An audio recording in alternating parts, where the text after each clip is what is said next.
Siin tahan teha kiirelt algust enne Eesti Vabariigi 105. juubelaasta ehavalgust. Tahan puudutada sätendavat tähekeed, seljatada segadust, kust metatasandilt on tulnud sõna eestlased.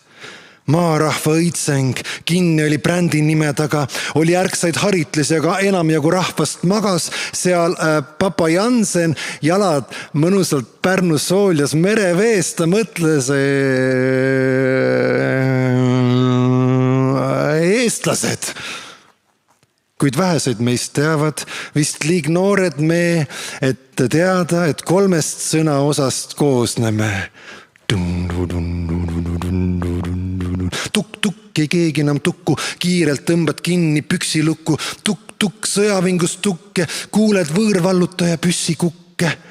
Kui kuuled selja tagant hüüet eest, kuulsid sõnaosa kõige esimest.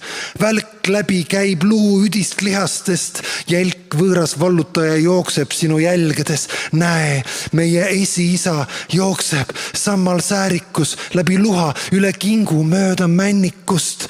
Tahetakse lasta maha mind, vaata, keegi jälitab mind juba 200 aastat. Ma jooksen metsas, kelle eest? 20 000 Rootsi, Saksa, Poola, Taani, Vene sõjameest, vahet pole kelle eest. Lihtsalt jooksen oma elu eest. Ma jooksen sinu laste tuleviku eest. Jääb seisma jälitava salga juht, sihib räuskab oma meestele, et no tulge eest. Maha laseme kõik kabuhirmus põgenevad eestlased. Teine sõna osa. Lase! Jah, see on etümoloogiliselt kõrgem tase.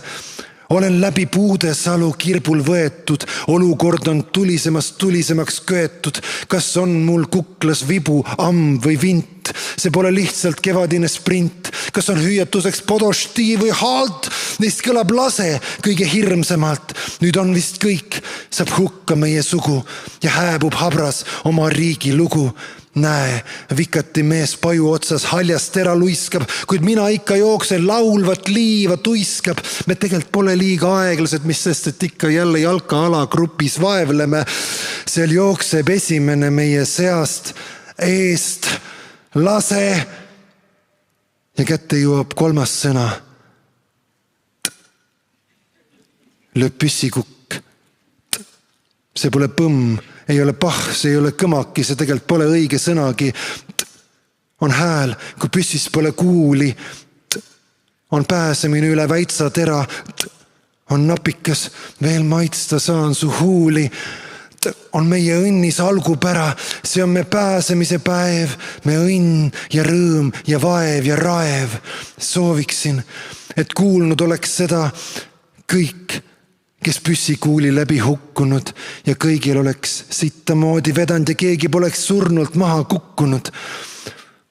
Nii paljud suguvõsad räägivad sest valust. Mu oma vana onu noore mehena ka maha lastud, täitmas sambla alust ja kõdunemas vara langend lehena.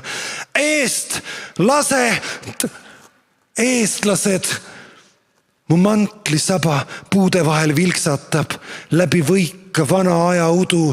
Kui päike vastu püssikukke kilksatab, tean meie nime salaaja lugu.